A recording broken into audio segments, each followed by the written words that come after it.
Bonjour et bienvenue dans ce premier épisode de Radio Maki, le podcast dans lequel nous allons prendre de la hauteur sur les vidéos de l'actualité et aujourd'hui nous allons décrypter une magnifique vidéo de ces deux protagonistes car ici nous ne cherchons à mégenrer aucun individu. Sans le capitalisme, on revient même à des échanges presque archaïques de services et tout ça. Pourquoi il n'y aurait pas des échanges de services sexuels contre des activités ? Ça répond beaucoup à l'hypothèse communiste de si la précarité disparaît, le travail du sexe disparaît. Tu sais, ils imaginent que si tu n'as plus de problème d'argent, tu n'auras plus aucun intérêt à vendre ton corps, alors que moi je trouve que ton argument de dire ouais, moi ça se trouve, j'ai la flemme de ramasser mes patates dans votre société communiste décroissante, bah je vais sucer le voisin même si j'ai de l'argent. Je me demande si Marx approuverait ce qu'on est en train de voir. Parce que nous avons ici deux personnes que je pense, sans trop me mouiller, pouvoir définir de gauche. La base des idées de gauche, c'est quand même les idées du marxisme, du socialisme. L'idée selon laquelle le grand patron, le grand capital, viendrait exploiter les petits gens qui n'auraient que leur force de travail, que leur corps à offrir. Dans leur vision idéaliste, il s'agirait du coup d'enlever en fait simplement la propriété privée, avoir une société dans laquelle tout le monde ramassait des patates avec des échanges extrêmement basiques, mais dans laquelle, si tu veux avoir une meilleure situation, le meilleur moyen de s'élever, c'est de vendre son corps de cette façon. Ce qui est forcément du coup une perspective beaucoup plus réjouissante qu'une société capitaliste, ça va de soi. Bah parce que c'est un savoir-faire. Parce qu'en fait, ça c'est le truc qui les énerve, hein.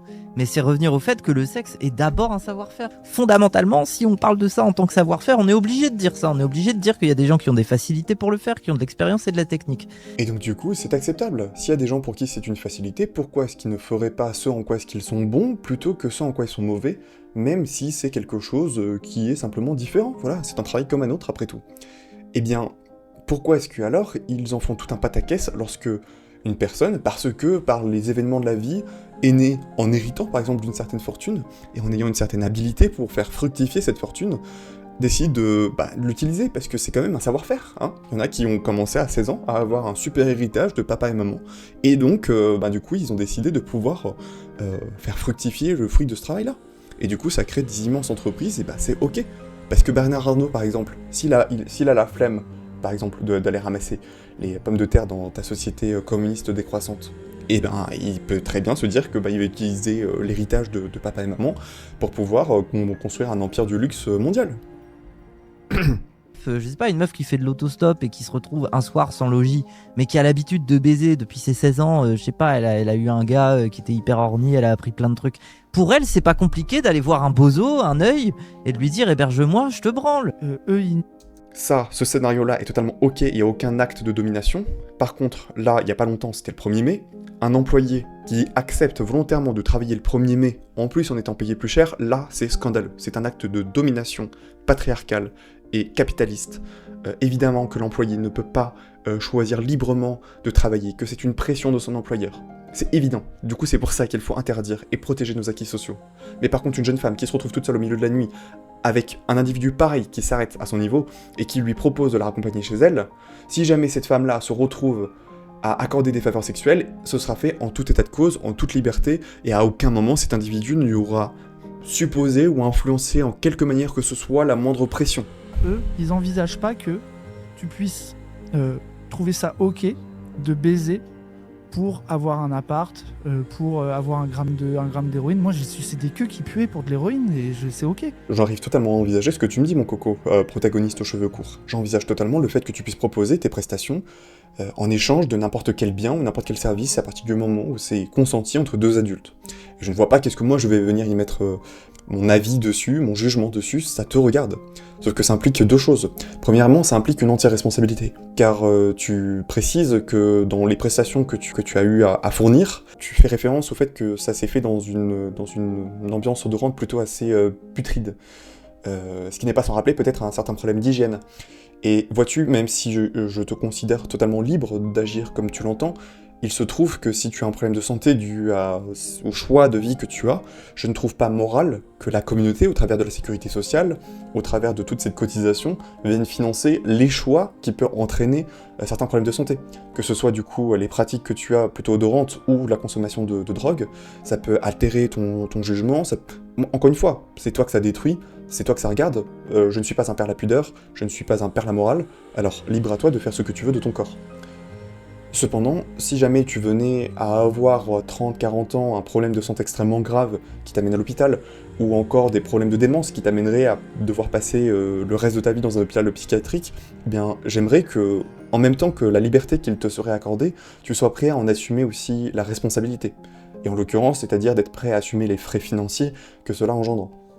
Le deuxième point, c'est que sans t'en rendre compte, tu reconnais par là également le droit à chacun de pouvoir mener le travail qu'il souhaite.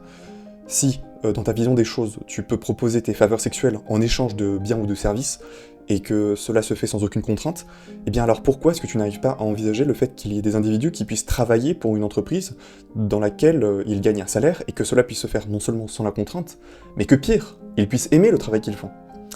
Et que même dans certains cas, peut-être qu'ils n'aimeraient pas leur travail, mais qu'ils aiment le salaire qu'ils ont, ils aiment le fait que cela leur permette de pourvoir aux besoins de leur épouse et de leurs enfants. Je sais que c'est fasciste, je sais que c'est presque totalitaire, mais il y a des personnes qui ont cette vision-là des choses. Et de la même manière que dans une société extrêmement libérale, tu aurais la liberté de mener ta vie, eh bien nous souhaitons rien d'autre que d'avoir la liberté de mener la nôtre. Si on avait un système par exemple d'assurance santé privée, à partir du moment où les choix qu'il fait n'ont de conséquences que sur les personnes qu'il les prend, je crois sincèrement que tous les individus sont libres de mener leur barque comme ils l'entendent, mais je veux simplement qu'ils puissent avoir avec la liberté la responsabilité, et là je pense que chacun prendra des choix beaucoup plus mesurés. Éclater la catégorie pute Complètement. et qu'on pense ça comme un continuum, la plupart des relations ont des intérêts matériels, même si ceux-ci s'ignorent. Au risque de choquer certains, le protagoniste aux cheveux longs vient de dire quelque chose de particulièrement intéressant et de particulièrement vrai. L'être humain est un animal, et comme n'importe quel animal, il cherche premièrement deux objectifs. La reproduction, la perpétuation de l'espèce, et la maximisation de ses ressources pour la survie. Et donc par conséquent, on peut voir au travers de toutes les espèces animales différentes stratégies qui sont employées.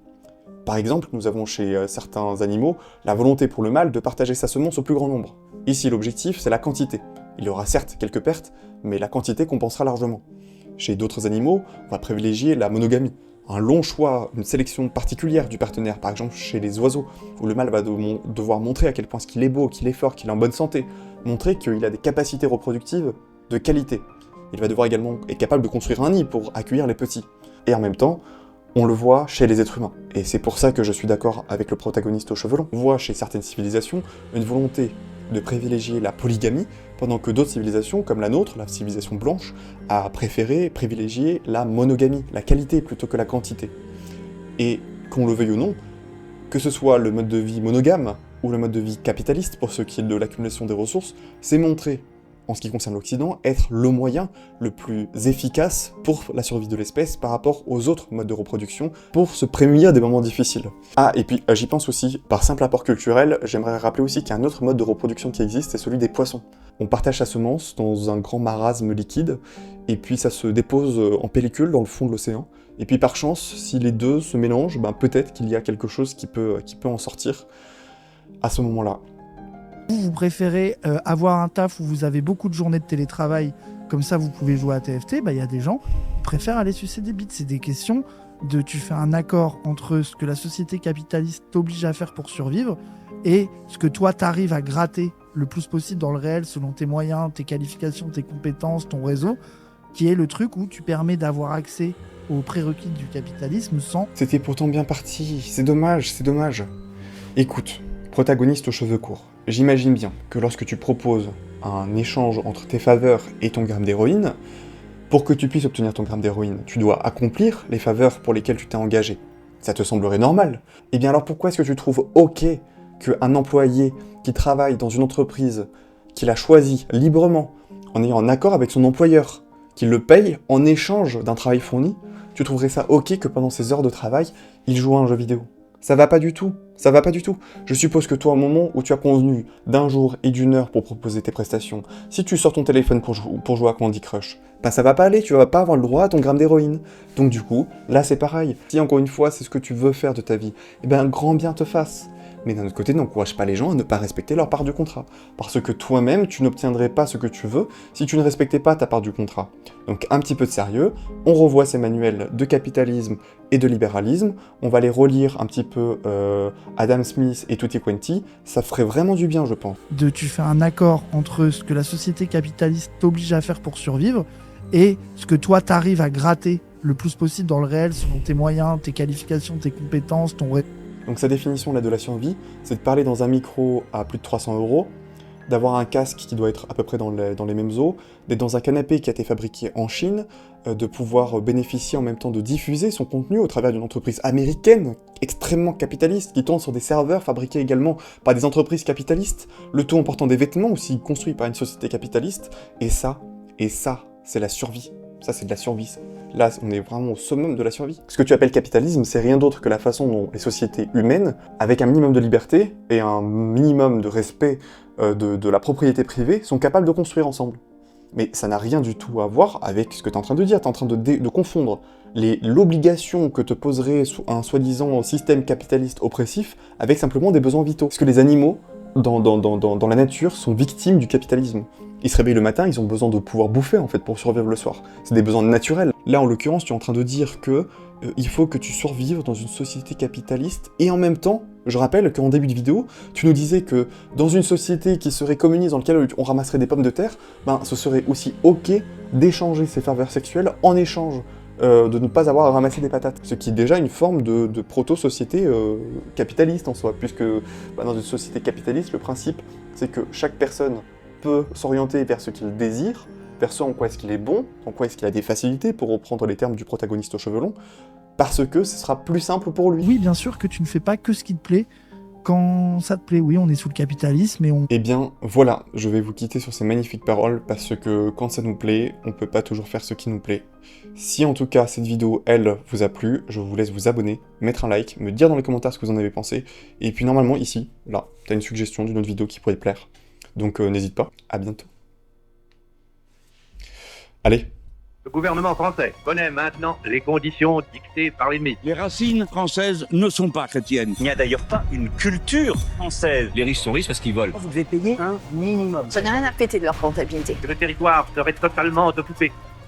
Beaucoup de Français n'acceptent pas la capitulation ni la servitude. C'est pas de la faute des casseurs, c'est de la faute des barrières. Après, ce sera de la faute des plots. Il nous reste des alliés dont les ressources sont immenses. Ces 80 millions vont être utilisés au redressement de la France. Cette guerre est une guerre mondiale.